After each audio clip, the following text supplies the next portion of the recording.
warahmatullahi wabarakatuh. Alhamdulillahil fatih lima ughliq wal khatimi lima sabaq nasiril haqqi bil haqqi wal hadi ila siratikal mustaqim wa ala alihi wa sahbihi haqqa qadrihi wa miqdarihil azim. Allahumma salli ala sayyidina Muhammad wa ala ali sayyidina Muhammad. Alhamdulillah anak-anak, kita berjumpa lagi.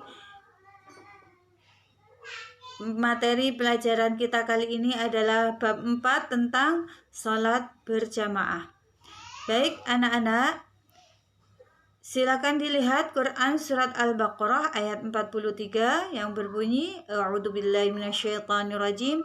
Bismillahirrahmanirrahim. Wa aqimus salata wa atuz zakata warka'u ma'ar raqi'in.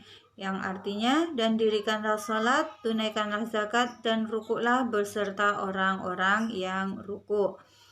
Kemudian di dalam Quran surat Al-Ankabut ayat 45 juga disebutkan watlu ma uhiya ilaika minal kitabi wa aqimis shalah innas salata tanha 'anil fahsya'i wal munkar wa la dzikrullahi akbar wallahu ya'lamu ma tasna'un. Bacalah apa yang telah diwahyukan kepadamu, yaitu Al-Quran, dan dirikanlah salat. Sesungguhnya salat itu mencegah dari perbuatan keji dan munkar. Dan sesungguhnya mengingat Allah atau salat itu adalah lebih besar keutamaannya daripada ibadah-ibadah yang lain. Dan Allah mengetahui apa yang kamu kerjakan. Bacalah cerita di bawah ini. Pernah berlaku di zaman Khalifah Abu Bakar Ash-Shiddiq terhadap seorang sahabat yang meninggal dunia. Setelah dimandikan dan dikafani, lalu diletakkan di satu sudut rumah untuk disolatkan. Semasa solat hendak dimulaikan, tiba-tiba mayat itu bergerak-gerak. Lalu salah seorang dari mereka membuka ikatan kafan karena menyangka mayat itu masih hidup. Tatkala kafan itu terbuka, alangkah kagetnya mereka karena mayat itu dililit dan digigit oleh seekor ular.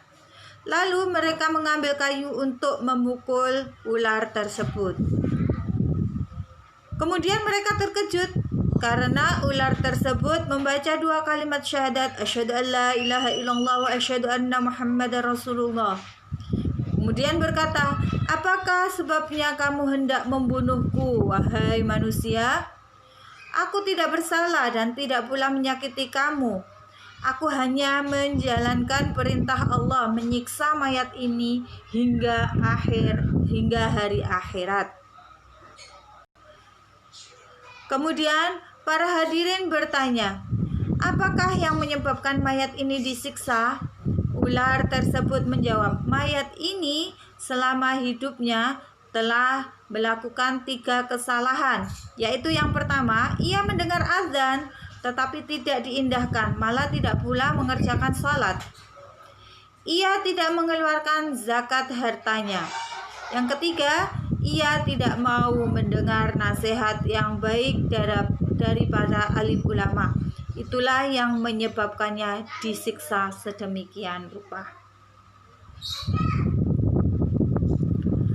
Kemudian perlu diketahui, awwalu ma yuhasibu bihil abdu yaumal qiyamah as-salah. Fa inna saluhat saluhalahu sa'irun amalihi wa in fasadat fasada sa'iru amalihi. Yang artinya, salat adalah amalan pertama yang akan dihisab di hari kiamat. Apabila salatnya baik, maka seluruh amalannya pun akan baik. Tetapi apabila salatnya buruk, maka seluruh amalannya pun akan buruk. Baik anak-anak, silakan dilihat salat.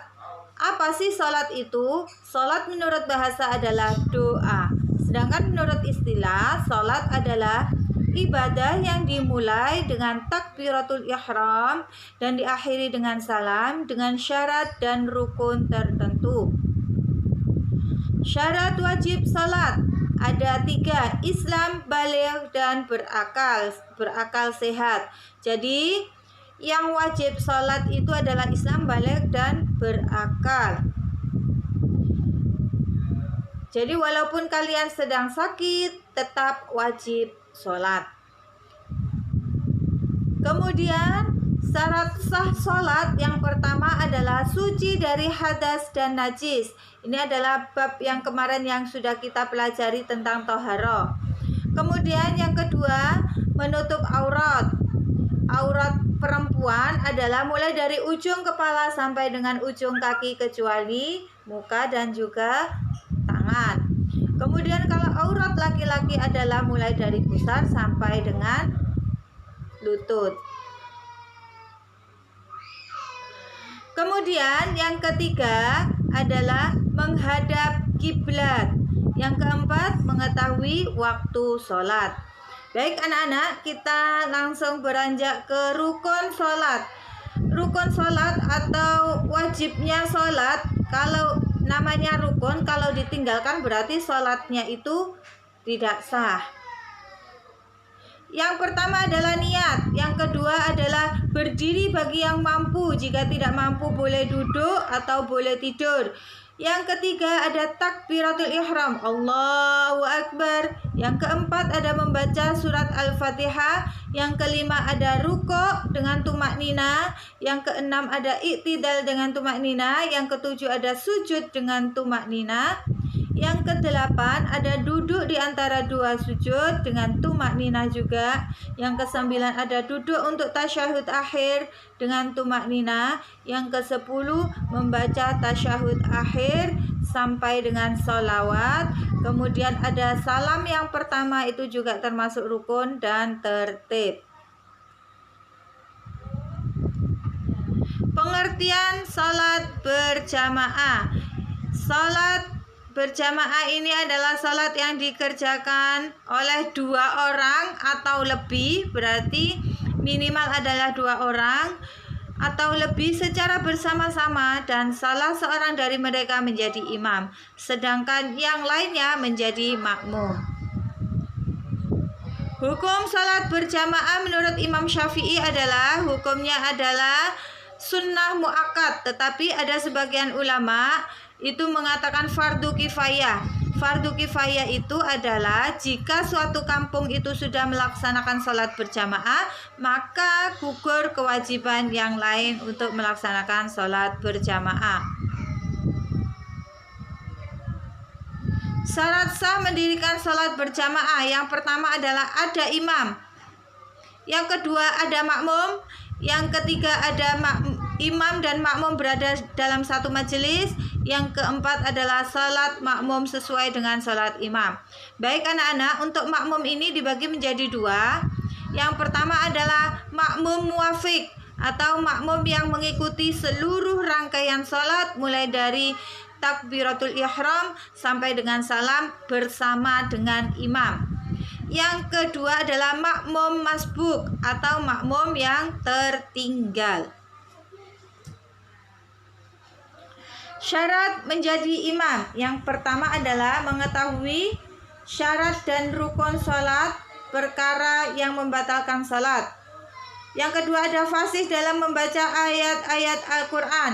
Yang ketiga paling luas wawasan agamanya dibanding yang lain. Yang keempat berakal sehat. Yang kelima baligh, kemudian berdiri pada posisi yang paling depan.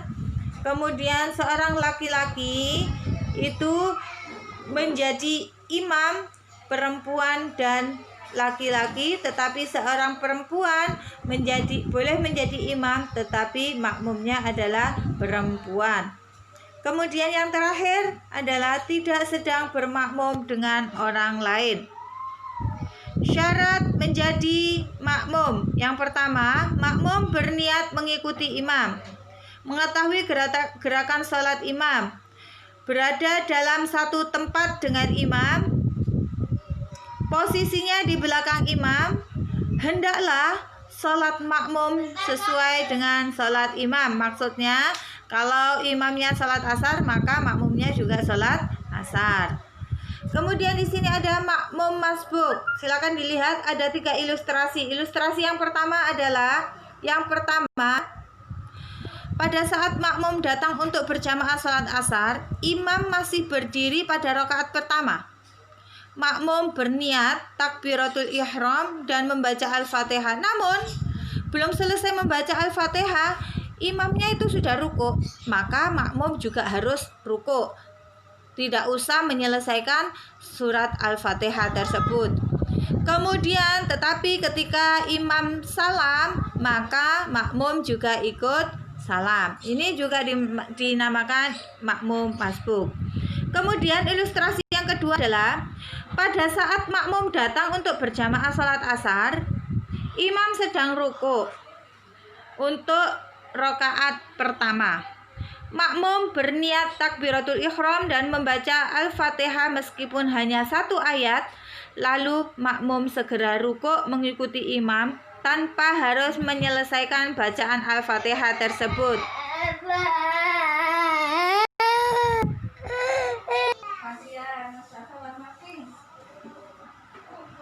Baik anak-anak, kemudian ada ilustrasi yang ketiga adalah pada saat makmum datang untuk berjamaah sholat asar, imam sedang iktidal, sami Allahu liman hamidah, atau imamnya sedang sujud pada rakaat pertama. Makmum berniat takbiratul ihram, Allahu Akbar, dan langsung mengikuti gerakan imam. Ketika imam itu iktidal, maka mengikuti iktidal, atau imam itu sedang sujud, maka langsung mengikuti imam sedang sujud. Tetapi itu tidak dihitung 1 rakaat. Ya, ketika imam salam, maka makmum pun berdiri dan melaksanakan 1 rakaat yang ketinggalan tadi. Gitu ya nak ya. Kemudian halangan sholat berjamaah. Jadi kalian itu boleh tidak melaksanakan sholat berjamaah ketika yang pertama hujan yang mengakibatkan susah menuju ke tempat sholat berjamaah. Yang kedua, angin kencang yang sangat membahayakan.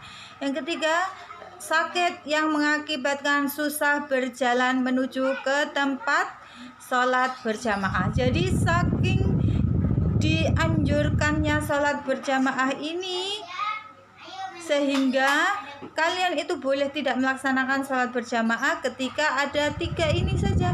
Tetapi yang lain dianjurkan sekali, sangat dianjurkan sekali untuk sholat berjamaah. Kalau kalian tahu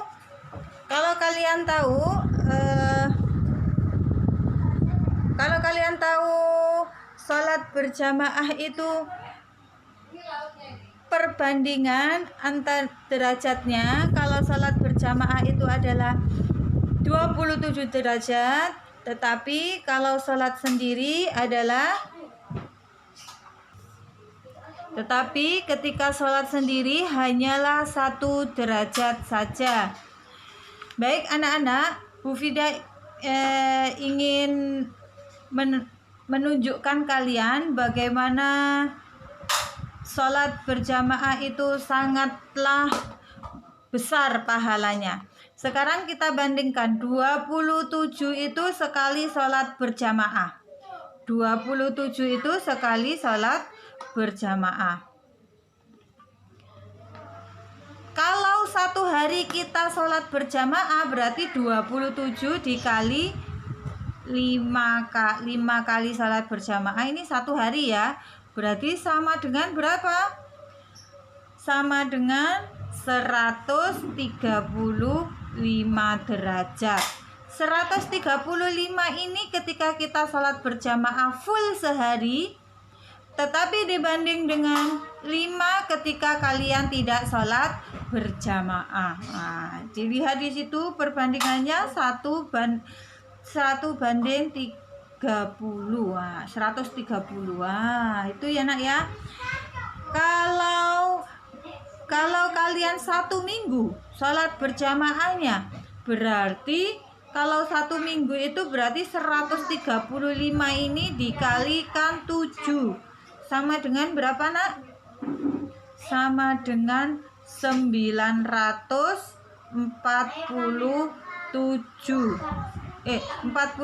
sorry. 945. Ini kalau satu minggu kalian sholat berjamaah. Dibanding berapa? Kalau satu minggu kalian tidak sholat berjamaah, berarti kalian satu minggu itu sholat hanya 35 kali. Nah, berarti 945 dibanding 35. Berarti banyak sekali ya perbandingannya, enak ya.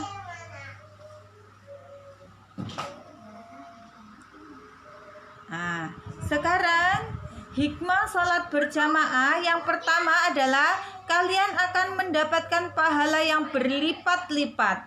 Bu Fida tadi sudah menuliskan ya, ketika kalian satu minggu saja melaksanakan sholat berjamaah berarti pahalanya 135. Berarti kalau sehari saja kalian itu melaksanakan sholat berjamaah berarti pahalanya 135 derajat. Tetapi kalau kalian tidak melaksanakan sholat berjamaah berarti pahalanya hanya 5 saja, 5 derajat saja.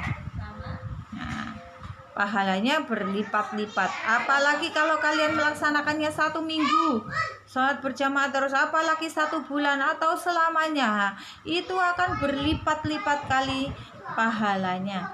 Kemudian menjalin silaturahmi antar sesama. Itu hikmahnya juga ya, karena di situ banyak orang, jadi silaturahmi pun terjaga. Kemudian yang ketiga ada mengajarkan hidup disiplin, saling mencintai dan menghargai. Kemudian ada menjaga persatuan, kesatuan dan kebersamaan antar umat Islam. Kemudian ada menahan dari kemauan sendiri atau egois. Kemudian yang terakhir ada mengajarkan kepatuhan seorang muslim kepada pimpinannya. Itu nak penjelasan dari Bu Fida, semoga bermanfaat. Sampai ketemu lagi, ilal liqa, ma'assalamah, wassalamualaikum warahmatullahi wabarakatuh.